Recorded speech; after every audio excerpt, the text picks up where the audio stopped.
Good morning and welcome to a new episode of The Check-In, which is the section of the Framework podcast where we become all nosy and go and see like how the frameworkers are doing this during this like pandemic, during this self-isolation times and all of that. How are you, honey?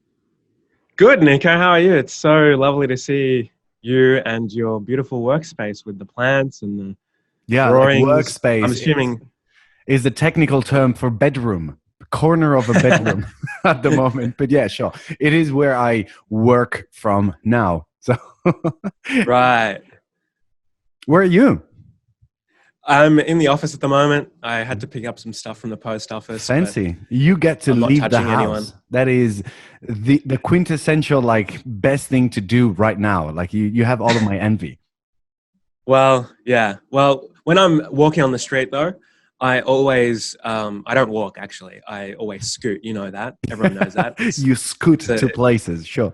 I scoot to places, and I feel like that's a more hygienic way of walking or moving than walking, because now there's only so little time that I'm in contact with people or in the proximity of people, because I'm just zooming across. Like, Yeah, true. And also like you're providing everyone some much needed entertainment, because like in this like doom and gloom situation, they see this beautiful man zooming past them and they go like, oh, wow, I wish that could have been him. Yeah.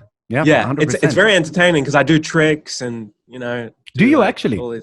Are you like a good scooter, like as in people scoots? No, I don't know. I can't do any tricks. Okay, well, unfortunately. Yeah, it's good enough. But like maybe just put on a hat or like a fake mustache. Yeah, like a cape. That would be it. The cape. Please. Yeah, maybe a cape, or like really short shorts. I think that would look funny. Both, and have like your branding in capital letters in the back, just so like people go like, "Who was that guy?" and they just remember CrunchLab forever. Yeah, it's just etched into their memory, the part with all the trauma inside. Yeah, exactly. Guerrilla marketing 101 done. 100%. This is how I get you your 10 millions, man. This is how I get you your 10 millions. Nice. With ideas like this. Well, like how has this all disaster of a situation affected your work? Well, it's funny because I feel like right now, from an economic standpoint, like accountants are on the front line. I'm not comparing myself to doctors and nurses. But we're right there, okay? Very true. I'm the real hero. I'm sitting here at my desk crunching numbers. But yeah, from a monetary point of view, I feel like accountants are important right now. They might not be important in a few months' time. Maybe nothing will be important in 3 months' time. I don't know. Hopefully not. Hopefully everyone will recover. The curve is flattening. Yes. Don't say it too loud.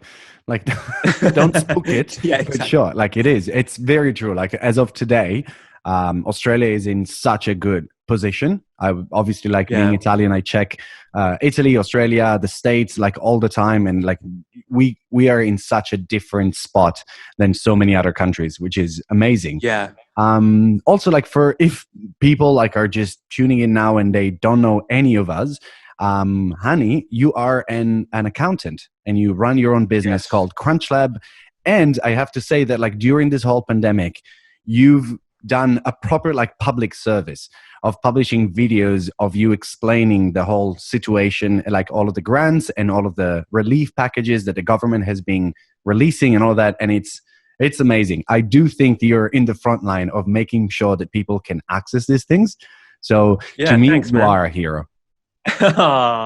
Thanks, Nico. I would have given you a self-isolation hug, which is basically just standing 1.5 meters away from you. Exactly, and waving. Yeah, I appreciate it. But cool. Yeah, so I think it's really, I mean, for me, it's very clear what I need to do in this time to help my clients and the people that I know. But I think most business owners and freelancers have an opportunity as well to start building relationships and add value, because things will turn around and people will remember that you helped them out during this time of need. Oh, 100%. I'm with you.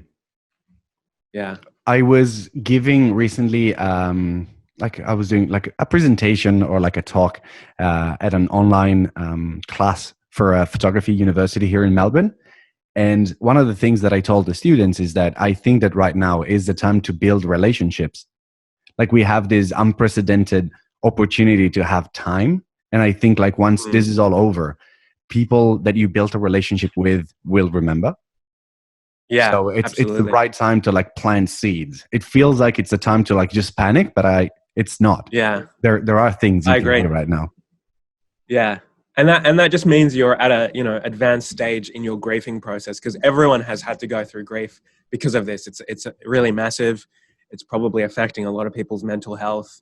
For sure. But I think, yeah, that kind of, those after acceptance, we've kind of all had to come to terms with it and find a way to be positive about it in some way. And I think helping people and being generous is a really healthy way of coping, in my opinion. Yeah, 100%. And also, there is this unprecedented space for building community. So, like being part of things, we have time, we have resources, we have even just like by everyone being at home, but we still have ways to get together, and people are starting to explore them. Like, Yeah. I don't know, like some excuses, like, oh, I never have time to like see you, I never have time to talk to you, can kind of go out the window right now. It's like, well, if I want to connect with someone, I can. And there is a way. Yeah. So I hope that this kind of attitude will remain after this all boils down. Yeah. Yeah. And maybe like it just means we don't, like, if you just look at our carbon footprint over the coronavirus, it's just, plummeted. So maybe we don't have to, go to business meetings overseas and travel all the time to see each other. Like Zoom's been working pretty well for me, and like I can catch up with like 4 people in one day because of Zoom, as opposed to like maybe 2 because of time constraints and having to go. Well, we did have phone calls and FaceTime and Zoom calls before this, but I love like how some people just jumped on this board of online communication right now. Yeah, man, I'm telling you, if I see one more LinkedIn post with all the team just smiling on Zoom and being like, Jesus. Yeah, man, I think I'm going to break something. Yeah. I agree. And can we stop with the this is my work desk photos? It was cute the first week. I don't want to see a kitchen table, bro. It's funny you mention part of this segment of the Framework podcast is about like checking in and seeing where you're working from and how is your desk. Yeah, totally with you. Like you should not show us at all your desk or things. Well, no, but like kidding aside, like there are a few things that happened during this time that I think are, first of all, hilarious. Like Zoom bombing. Have you heard of it? If you read about that's like, that's a different Zoom bombing is different from my side of the world. You tell me. Yeah. Took me a while. Yes, true. We should not say that word. No, but like Zoom bombing is the fact that like a lot of companies and online classes just leave open links to Zoom and they post them maybe like days before, and people just join in with like racist comments or with pornographic material. And like it takes a while if you have 50 people on a Zoom call because you're like doing an online lesson and stuff. Understanding who is the one that is like just like slurring and insulting everyone and stuff. It takes a while, and there are people that are trying to do as many of these as they can and posting them online. So to the point where it became like an internationally renowned problem in the press, which is hilarious. I love how the internet works. I hate what they do, but I love how it works. Yeah, well, I recently had to start putting passwords on my Zoom meetings, or they just started getting added automatically, and I figured it had something to do with security concerns. Yeah, 100%. Well, in terms of like everyday life, has your routine changed much? I think I don't catch up with clients in person anymore. Yeah, for sure. I work from home way more, which for me is a bit daunting, because have I explained my theory about why working from home is a bad idea? Please enlighten me, please. Okay, so humans were hunters and gatherers, right? So you had cave men and cave women in the caves. You'd go out in the morning and you'd get your spear and you'd you'd hunt your mammoth, Yeah. your mammoths and your saber tooth Yeah, your everyday eagles. like I don't know prey. what they're called. Some the animals, right? And then you'd get the berries and all the different types of leaves. I don't like baby spinach and rocket Yep. and whatever. And you'd make Goji a berries. mammoth. You can make your own Yeah, granola at goji. home. Yeah, Yep. and you'd make a mammoth stew back in the cave. Yep. So when you leave the cave, i.e., your home, it signifies this kind of like emotional switch where you're now in a state of heightened perception and alertness and activity. Right? Exactly. Yes. And that's where you do better work because you're in that state. But when you go home, for some reason, you're just like more tired. You just want to kick back. You want to relax because it's your cave. You want to eat that mammoth stew. Yeah, I agree. I agree on the cave. The cave. I agree on the mammoth stew. Like, as in, like, if you're home, you're constantly hungry. I don't know how, like, part of my daily, like, exercise is the hundreds of walks to the fridge and back because I don't allow myself to eat, like, every time I want to because I would eat all the time. Now I'm just like, I don't know what to do. I'm just going to eat everything that is in here. And so, like, it's just like the constant walk. I think like by the end of this isolation, there's going to be a path between my bedroom and the fridge and back. It's just going to be engraved in the floorboards. Yeah. I am 100%, kidding aside, I am 100% in line and agreeing with you because I never wanted to work from home. Even though like my line of work could potentially be done from home, except the shooting part, everything else, editing, like, I don't know, organizing, production, all of that can be done from whenever. But I always made it a point to split the two things. There is home where you never work and you only play, eat, spend time with your loved ones, all of that. It's leisure time. And then there is another place that is work. And I have to say that I found it really difficult to adapt now. It's just because I'm in this room all the time and this is the work corner. And if I leave that, like, I don't know, that door, there is my kitchen, my lounge, like some of my friends. So like I live with roommates and all that. So it just feels like you always want to play and never want to get anything done. And especially if you work a lot, you finish here and then I just sleep right here. There is a bed. I don't know. Like it's just. I can't see the bed. Yeah, no. Good. I'm not a tidy person. This is intentional. This framing is very intentional. Like there is like flames and disaster just outside of it. It's the magic of photography. It's not what we show you. It's what we don't show you. Yeah. So you've been working still from the office, right? Yeah, I've been working maybe 1 or 2 days a week from the office, max. I'm in like a private office. Before moving to this office, I was still part-time at Framework. So I'm still a Framework. I still am eligible for this podcast. So thank you for interviewing. Like you could change countries. You will always be a Frameworker. I will not accept any other like explanation on the matter. I agree. But yeah, I think my habits have changed a bit. Like I've started doing more voices because I'm that's where I wanted to go. More time I've means been binging, more voices. I've been binging Game of Thrones recently, so I've just been watching it, unadulterated by anyone's view or social media or anything like that. Yeah, and it's not a time for spoilers anymore. Like everyone lost interest in it, so like you don't. The spoilers are dead. Yeah. You outlive the spoilers. That is brilliant. Yeah, but you know what? Game of Thrones, a bit overrated. I think it's good. At the time it came out, pretty damn good. Pretty damn like ahead of its time. And then... All right, fine. That makes sense. It lasted 8 years.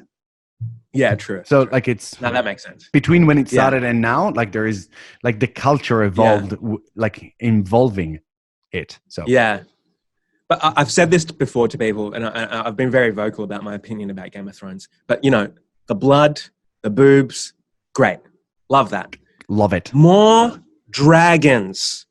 I want more dragons. I'm up to season 5. Yeah, I'm up to season 5, and it was like the first time a dragon did some cool shit. Like burnt some people. I want more of that, man. Yeah. Well, like no spoilers. Can't say anything. I want to Yeah. be nice to Well, you and to everyone that has currently outlived the spoilers and doesn't want to yeah, find like two themselves like people in the world. Yeah. at this situation. We're like, what? I didn't think I get any spoilers from like the check-in from the Framework podcast. No way. No. Yeah. Well, like in all of the little differences, like in routine that you started implementing to survive this working from home thing and all that, is there anything that you stumbled upon that you kind of like that you want to keep? It's a good question. Maybe using hand sanitizer more often. Cool. Nothing else. There's nothing about this that's redeeming. Yeah, no, I want exactly. it to end. It's just And I want it to end less soon. viruses. That's the only thing Yeah. that you want. Yeah. No, it makes Yeah. sense. Do you think like you'll have, I don't know, like a pouch on your belt, one of those like quick access ones, like, or pockets with hand sanitizers? So like when you shake hands, you just like, Yeah, that's a A good holster? idea, actually. You know what? Maybe I should buy some gloves where it's just got like a little pouch inbuilt, and then every time you want to shake someone's hand, when they're shaking your hand, it like does a, you know, Yeah. you know how when you touch like the bottles at the bathrooms and whatever, Yeah, so yeah, it just yeah. presses it. I don't know why would you want gloves though? 'Cause Or then we can gloves- make it cool and just like reuse those Spider-Man things, the spiderweb Oh, yeah, shooters, yeah, and just yeah. have hand sanitizer. And so you're gonna go like, yeah, and if someone wants to shake your hand, you're just like, hold on, and Yeah. then you just spray them. Yeah. yep. Now Yeah. it's a pleasure to see you. Cool. Yeah. I Yeah. I didn't think of that, but it's a good idea. And then you can use it if someone's trying to mug you. You can just use it and squirt it in the eyes. Which will would it do something? Wait, no. It Yeah, would it's alcohol. I'm sure it would. It's alcohol. Oh yeah, true. Yeah. You're right. Yeah. You're right. Yeah. Well, like if anything, their tears in jail will be purer. That's it. Yeah, true. That's true. Yeah. Coronavirus-free tears, baby. Yeah. Yeah. Well, like I don't know. Like, do you think that the world is gonna have a big change after this? Do you want my cynical answer or do you want my optimistic answer? Well, it depends on what you want to share with us. Do you want to share your Well, I optimistic feel side like- or the cynical I one? feel like it. You know what though? I don't know. I feel like it could go either way. So the cynical side of me says, you know, we've had massive catastrophes before, and that's not really changed the world permanently in any way. We've gone about, you know, our lives in the same trajectory, you know, and we haven't really adapted or tried to reduce our consumption or waste or whatever it is. Yeah. Capitalism but then- still wins every time. Yeah, exactly. Yeah. But then there's the other side of me which says maybe this is such a massive thing that it might actually change the world in a positive way after it, you know, after the health crisis is contained. Yeah, because I think like the health crisis, of course, like is the first and main concern, and then you start looking at like the effect it will have on the economy. Like even just this morning while having coffee, I was wondering, like reading of all of the stimulus packages that Australia, Europe, the States are releasing and like putting back into the economy. I'm like, where was that money? Like how did the States have like $3 trillion to put back into the economy where everyone was like not making enough money and like there is no minimum salary, like everyone's struggling. And then I don't know, do you have a pocket that has $3 trillion or are we creating a bubble to save the economy? You know, like I don't really understand these figures and where they come from. Yeah, I don't know either. And I think it might just be a matter of, you know, we take a hit now and then in the future we have to pay for it. That might be it. Which, you know. Yeah. So it's not like the country's saved up. It's just like, oh, we're going to invest in the future, like in the future taxes that are going to come through. Yeah, makes sense. Yeah. I guess, you know, maybe the thing is that if things just stop, it's much harder to get them running again. Whereas if you keep things running, then it's much easier to then gear them up.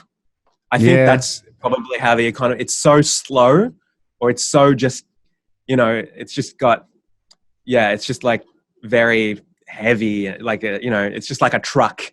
Yeah. You know, if you just stop it all of a sudden, you have to put so much effort to get it up to Yeah, 100%. up You to have to speed. keep the momentum in some sort of way. It doesn't have to be the same momentum, but you gotta keep a trajectory Yeah. and keep it moving. I'm 100% with you. Yeah. And like and it's good seeing that like different countries are reacting in different ways, but everyone's trying to like keep it going. Like no one's panicking enough to go like, we don't know, so we were just gonna stop.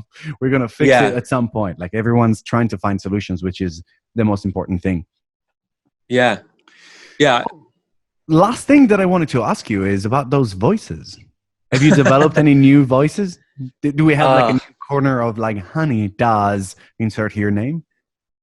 Well, okay, so I just did this character in my mind about Donald Trump finding out that Boris Johnson is in the ICU because of coronavirus. Yep. And he'd just be like, Boris Johnson is weak. He may look like me, but he's weak. He drinks his English breakfast tea. Look, I had coronavirus for a very long time. Corona means crown, and I'm the crown. I'm the king. I'm the president. I'm gonna make myself president after this. so that would be. It's Donald funny Trump, because it's literally what he would say. It is literally what he would say. Like the other day, someone like asked him like, how do you rate your response to the coronavirus with 300,000 cases in the States and like people in lockdown? No one has enough money to like pay for like medical bills and stuff. And he went like 10. I think we're doing the best. I think we're in the best in the world. And like, how can you just, it must be amazing to be in Donald Trump's brain. Like this is, it's the best place in the world. 100%. His brain is the best place in the world. I think if they make a VR game called Donald Trump's Brain, it would be the most popular game. It will stop people from taking drugs.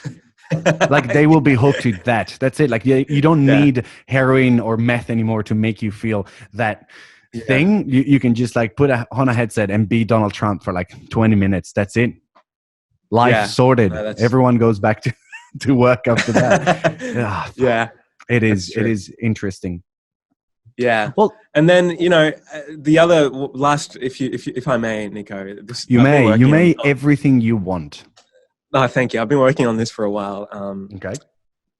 Because I miss Framework and I haven't been there I haven't seen anyone there, so I've just been recreating the characters of Framework. Do you have like dolls at home that you? I have dolls. I have dolls. Yeah, they're life-size dolls as well. Oh, and nice. I inflate them with air. But difficult to inflate them with other stuff? Sometimes. So, what are your dolls like? Well, I'm just, you never interviewed Ben, right? Ben Knight, the comedian. Yeah, I barely know him. Anyway, you never interviewed him for the Framework podcast, so I invented a Framework podcast where you and Ben have the podcast together. So, do you mind if I impersonate you and Ben? Is that all right? Okay, here we go. Hello, this is Nico from the Framework podcast. Today, I'm speaking to one of my best friends in the world, the really outrageously, insanely funny comedian, Ben Knight. Hey, yo, mate. My name's Ben Knight. I'm a comedian. I make jokes about genders, dicks. I like dicks. And, follow me on Instagram. Dicks are funny. That's it. That is a reason why we never released the few episodes we've done together.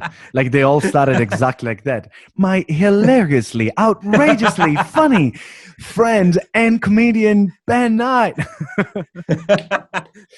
Well, thanks. actually, thanks for letting me do that. He is going to be in the check-in for sure. Especially because that's great. I'm looking forward to it. Yeah, it's going to be a fun episode for sure. And I did actually ask him to be in the podcast for a few times, but like, he just, when you're like that close with someone, they just don't care about your project. It's like, oh, you're doing that? Like, cool. Yeah, you play. So we'll get him. Yeah, no, I look forward to it. I want to see how he's kind of just withered away at home and, how he's changed.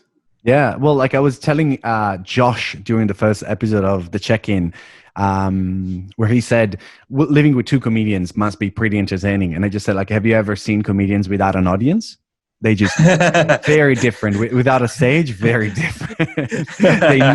Their need to perform is strong, and the lack of someone going, Yeah. it's problematic. It Ooh. leads to interesting solutions for sure. Yeah, I hope you delve into that deeper with Ben when you interview him. Yeah, we'll do. Honey, thank you so much for being with us, and thank you so pleasure. much for staying healthy, for staying isolated. But like, I don't One know, more. for being It has you. to be 3. Healthy, isolated. And beautiful. Oh, thank you so much. Yeah. You're beautiful yourself, if I may say so myself. I'll give you my number once we finish. Thank you. Cool, man. Thank you so much, and see you next time. See you next time. Bye.